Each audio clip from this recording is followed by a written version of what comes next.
Isang scroll, isang like, isang chat. Boom! Ikaw na. Parang magic, diba? Ang corny, aminin, pero medyo exciting kahit pa paano. Kalimutan ng Ang problema. mga kwentuhan natin, isang thrilling adventure, pero unexpected twists and turns. Your mood swings. Para akong umaakit ng Mount Everest na nakahilsa. At ang puso mo, mas matigas pa sa bato. Sa pader ng isang ancient city sa Egypt. Ang hirap pa sa akin. Sabi mo, ayaw mo pang magmahal. Takot kang masaktan. Takot kang makasakit. Naintindihan ko. Pero ang puso ko, parang tanga. Patuloy pa rin umaasa.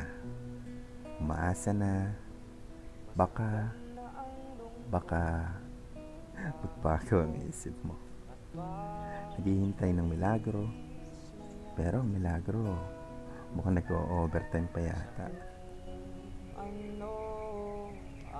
Pagod ka sa trabaho? Pagod din ako sa kakahintay. Parang marathon runner ako. Pero ang finish line, nasa buwan pa yata. Pero at least may kwento tayo.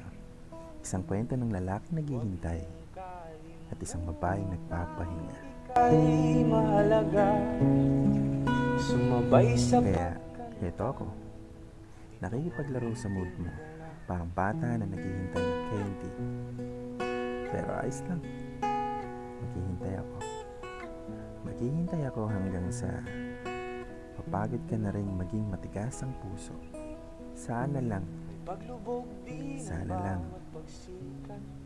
di ako mapagod bago mangyari yun. Palagi mong tandaan, magpakumbaba.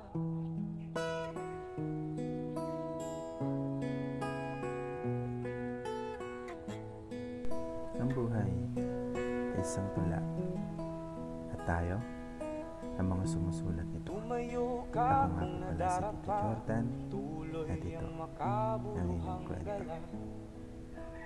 Sana nagustuhan Na mo. walang inaapakang iba.